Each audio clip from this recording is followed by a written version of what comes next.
tahun mengadakan rembuk. RT ini apa masalah di wilayah dia? Di antaranya banjir. Makanya ada namanya musrembang, musyawarah rencana pembangunan. Di situ dibahas kenapa sampah banyak banjir, ya kenapa sampah begini banyak, kenapa banjir segala macam. Nah, tiap-tiap RT ngajukan usul, dikerjakan ini. Nah, hasilnya itu kemudian dikoordinir oleh RW. Kemudian oleh RW, kemudian dirapatkan dengan di lurah, bisa masuk dari dinas-dinas. Misalnya dinas SDA, sumber daya alam, dinas PU, dan lain-lain sebagainya. Mereka setuju. Ini dikerjakan ini supaya menghilangkan banjir, tanah dikeruk, pinggiran di segala macam. Disetujui. Adalah pengurangan dan lain-lain. Acara itu disetujui, apa usulan-usulan.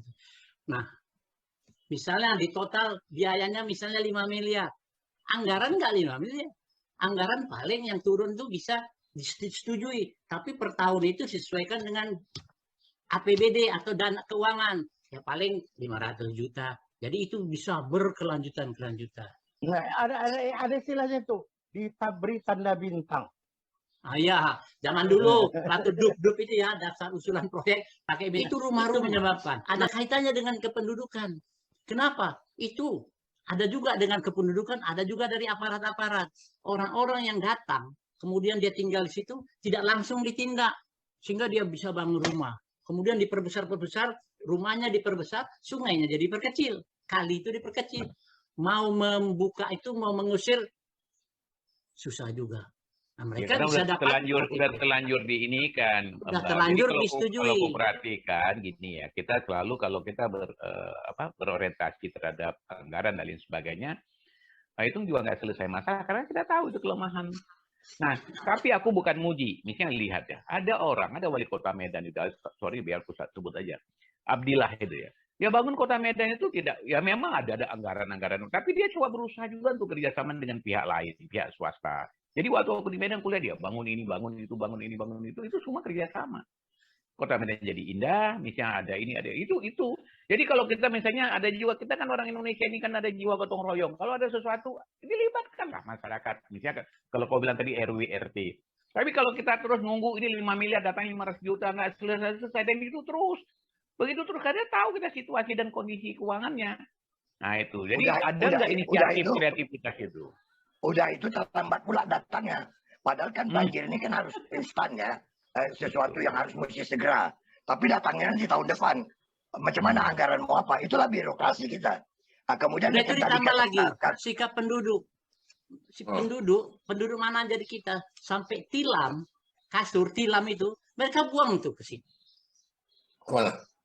Ke kali-kali kecil itu. Kadang kursi dibuang segala macam. Nah, di Jakarta itu sudah dicoba sampai ke wilayah terbawah itu bikin tentang sampah. Ada SK gubernurnya itu tentang sampah, pemilahan sampah yang basah, sampah yang ini segala macam. Tapi kalau dibebankan kepada warga ataupun kepada RT RW, ya susah jalannya. Tapi kemudian ditanggulangi dengan adanya PPSU, petugas-petugas. Mereka lah yang bekerja. Jadi alhamdulillah pelan-pelan Jakarta ini mulai berkurang banjirnya. Kenapa? Kalau menunggu tetap cara-cara lama itu, ya itulah dia bertahun ganti pemimpin, ya tetap seolah-olah itu masalah klasik dan bertumpuk-tumpuk lagi dengan masalah-masalah lain. Bambang, jadi kau sebagai ketua RW ya, RW ya, ada halangan nggak kau untuk bicara ke atas? Ada masalah ini? Apakah di sini ada semacam barrier antara kau dengan gubernur atau yang lain? Nggak ada. Terkadang di dalam rapat itu dari banyak semua RW, RT, dan RW itu kadang dia melakukan kritikan. Tapi mereka ya nanti kami akan teruskan. Oke lah, itu sudah disetujui. Tapi anggaran hanya terbatas sampai sekian. Kita tunggu nanti realisasi ya, tahun mereka kan lagi. ini kalau RW atau RT itu kan cumalah pejabat itu kan ada step-stepnya. Ya, yang paling rendah itu RT RW lah, jabatan yang jadi untuk warga. maksudnya begini, ada orang kadang-kadang dia tidak tidak apa adanya. Bagaimana seharusnya? Jadi kalau apa adanya itu ya udah begitulah. Aku mau ngomong juga paling sampai kepada lurah batasannya kalau RW atau RT sampai RW kan gitu. Tapi ada cara lain misalnya contoh. Ya misalnya nulis di koran. dia apa namanya ngomong, tapi tidak lagi jalur formal. Dia kayak si Jaya misalnya ngomong-ngomong orang baca kan, ini kan malah lebih efektif menurut aku, tidak perlu pakai jalur normal. Tapi begitu misalnya di wilayah si Bambang sebagai RW, dia bisa cerita tentang wilayahnya. Itu kan sampai juga ke paling tidak lurahnya, ini ada warga ini nulis. Kan gitu. Jadi artinya tidak harus menggunakan cara-cara yang normatif. Itu lambat Ya. kalau menurut aku. Ya, tapi itulah yang disukai orang sekarang kan begitu ya. Salah-salah nulis, kita bisa jadi salah. Tapi aku tertarik dengan apa yang dikatakan Idrus tadi tentang bagaimana kita bisa dengan swasta kerjasama dengan swasta bermitra. Apa yang ilustrasi yang disampaikan oleh Idrus tadi tentang wali kota kita Pak Abdillah dulu. Itulah yang sekarang yang dituntut oleh Jaya, itu lapangan merdeka. Ya kan? Kasus lapangan merdeka itu kan karena hubungan swasta tadi yang salah kan begitu. Padahal keinginan dari Pak Abdillah itu kan untuk lebih membuka apa tentang Kota Medan pembangunannya ya dengan lebih cepat supaya lebih apa. Tapi nyatanya dituntut orang juga sampai sekarang ya kan masih Bang Ali, itu kontrol terhadap kontrak yang tidak jelas. Betul, aku mau ngomong gitu. Jadi sebenarnya ada arah Bang itu. Aku nggak bicara tentang konsep konsep apa namanya pimpinan atau manajer. Aku ini aja lah. Kontrol itu di mana-mana penting. Jadi kalau kita sudah lakukan sesuatu, udah aku lakukan. Dikontrol nggak? Kan persoalannya itu. Kalau nggak dikontrol ya pasti bisa aja ada kesempatan. Kontrol evaluasi itu kan penting. Kontrol evaluasi. Ya, memang kita kan kalau mau melihatnya itu dari pandang persepsi kita. Kita ini kan sebagian besar adalah orang-orang idealis kan begitu ya. Ini yang paling bagus, ini paling bagus. Tapi di dalam prakteknya itu tidak bisa terlihat begitu. Itu makanya. Jadi lebih-lebih kalau kita pakai library ya, pakai buku ya dengan teori-teori gitu. Ini harusnya begini jalannya, seperti yang digambarkan Idrus. Tapi di prakteknya itu kalau untuk di pemerintahan tak bisa jalan itu. Bang Ali, ya kan? Kalau cerita Idrus tadi, Abang bilang si Idrus soal referensi, soal buku, ini bukan buku, peraturan perundang-undangan. Iya, paham. Jadi berbeda tuh dengan di kebacaaan. Semua surat edaran undang-undang, kalau sudah di jalan, udah nggak ada lagi itu. Itu hanya Jadi, tertulis. Ya. Kalau kita bicara Contohnya, ini, Bang, itu banyak profesor ya kan? Terus, tunggu dulu aku tak. Contohnya aja undang-undang di jalanan itu ya, di dinding dilarang merokok di sini. Ya, itu kan sudah macam suatu aturan, tapi orang merokok juga di situ. Ya, di jalan. Ya, kalau makanya aku bilang itu kan bicara attitude. Kalau bicara attitude, kalau kita bicara tentang orang pinter, Bang, ya, apa kurangnya kemarin waktu si rektor USU kerjasama dengan ini? Aku nggak tahu apa yang udah dihasilkan. Ya kan? Artinya apa? Intelektual kita banyak. Yang kurang itu kan implementasi, aktualisasi dari apa namanya action daripada program-program yang semua kita ngerti. Kalau kita bicara itu nggak usah ngajar buaya berenang lah. Semua tahu persoalan hari ini dikerjakan nggak? Gitu kan? Kalau kita ngomongin kayak aku cerita tadi, siapa yang nggak tahu itu? Kalau yang aku amati lah ya kan barangkali seperti apa yang keinginan kita itu para yang pejabat-pejabat pelaksana itu sesuai dengan pemikiran kita. Tapi begitu ini sudah alirnya mau naik ke atas, sudahlah macam-macam lah nyangkutnya di situ. Ya, memang kita juga miris juga lah melihat mereka itu ya. Bukannya mereka tak tahu, tapi dengan posisi mereka tak bisa buat apa-apa. Tunggu dulu keputusan pusat. Segala semua ada apanya, ada aturannya begitu. Itu yang aku amati ya dari orang tuh. Jadi, makanya tak jalan. Bang, yang itu kan persoalan klasik betul ya. Banyak yang tidak jalan karena tidak kuatnya figur pimpinannya. Dulu ya, kalau kita membangun apa saja, itu sangkut di jalan. Idenya sudah bagus, programnya sudah bagus, waktu dijalankan macet. Kita nggak tahu di mana. Belum lagi ada kebocoran-kebocoran. Ya, tetapi kita lihat di zaman Jokowi ini, tiba-tiba ada jalan tol di sana. Tiba-tiba ada lapangan terbang. Kenapa? Yang kita tidak tahu kapan dibangun. Nah, sekarang begini. Yang tadi kutanya itu kutegaskan lagi. Ya, kenapa tidak bergaya begitu? Tadi si Bambang bilang berapa yang dari 5 miliar sampai ke 500 juta. Itu hilangnya berapa persen? Bukan, bertahap. tahun depan lagi, bertahap, tahun tahapan. depan Terminnya lagi. begitu. Sebenarnya kalau misalnya 5 miliar itu untuk program 1 tahun, kalau 500 juta kau mesti terima tiap bulan Oh itu iya, kan? iya. Iya. Iya dong.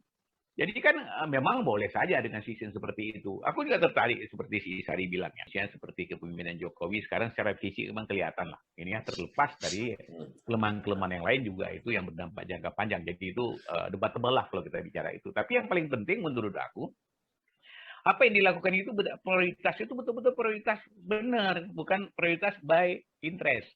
Apa itu prioritas by interest itu? Jadi misalnya kalau proyek ini aku dapat segini, kalau proyek ini aku lebih cepat cair, kalau proyek ini aku lebih aman. Sehingga dia pilih-pilih yang by interest dia, ya. Itu yang problem hari ini. Coba lihat skala prioritas yang dilakukan itu tidak berdasarkan skala prioritas yang benar untuk kebutuhan masyarakat atau yang menyelesaikan persoalan lebih cepat, tapi kepentingan pribadinya. Itulah yang paling penting sebenarnya tadi, pengawasan itu, kontrol itu. Nah sekarang kan persoalannya hambat kalau mau bangun itu yang paling harus diatasi dulu itu penghambat-penghambat itu mesti disingkirkan. Karena itu kan menghalangi atau memperlambat proses pembangunan itu sendiri ya. Itu. Aku ingat sekali dulu waktu bangun Aceh itu ya pada zaman almarhum Gubernur Ibrahim Hasan. Walaupun akhirnya dia dikejar-kejar pernah dipukul di Jakarta oleh orang Aceh. Itu pada saat itu yang agak keras itu dia buat dom dulu kan, daerah operasi militer. Jadi jalan semua selesai, tapi dia bangun, kata orang Aceh, Ibrahim Hasan benar membangun Aceh begitu cepat dan begitu maju. Ya dulu susah hubungan, kalau kau ke Melabuh dulu mesti naik rakit tuh, nyebrang sungai, akhirnya semua selesai. Tapi dia bangun dengan darah, kata orang Aceh kan.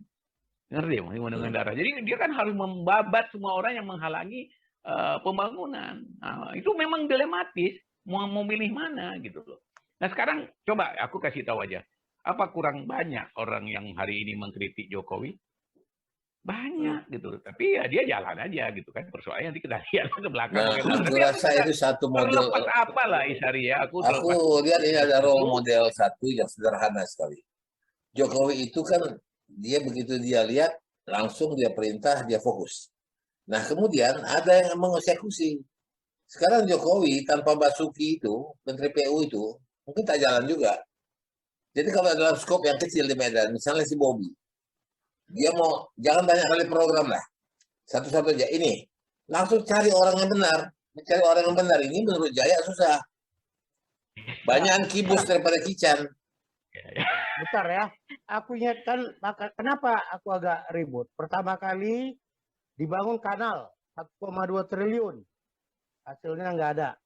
Dibangun MUDP di muka rumahku ini ada 3 meter tuh lebarnya. Hasilnya nggak ada. Dibangun benteng untuk Sungai Deli, Tumpat Belawan. 3 biji udah.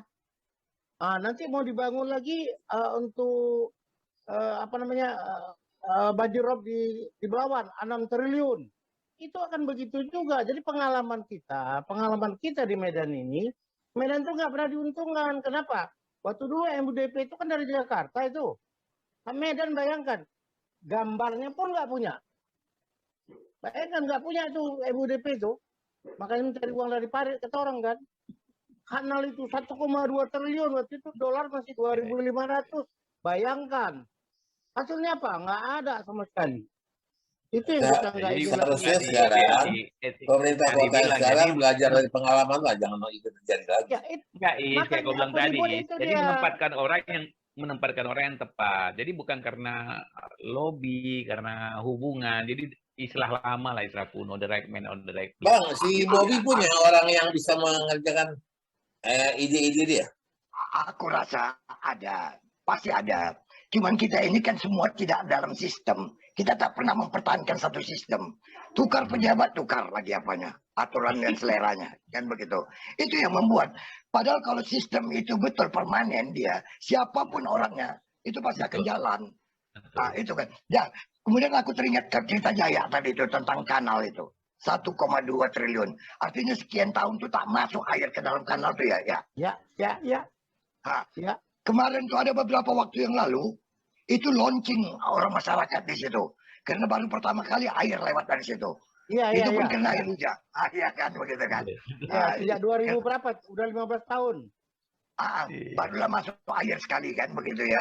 Itu pun karena ada banjir bandang kan. Ya, ya. Jadi memang jangka panjang deh ya. Kau jangan cepat-cepat kali mau terus jadi kalau kanal tuh lewat di air. Kan dibilang bilang Idrus secara jangka panjang mesti. Iya. Tunggu datang lagi zaman Nabi Nuh. Gitu. Iya. Dia Jaya ini mau cepat-cepat aja kan begitu ya kan. Ya bang, tapi orang Tapi kampung saya- Ngawur udah tenggelam bang. Orang Iya, kampung iya. Ngawur udah tenggelam karena nggak masuk air. Gunanya kanal itu adalah untuk kalau air banyak di Sungai Deli, pindah ke Sungai Percuk. Ya. Supaya orang kampung Ngawur nggak tenggelam. Ini orang kampung Ngawur udah tenggelam, air nggak masuk. Udah 15 tahun baru masuk air kan keterlaluan itu.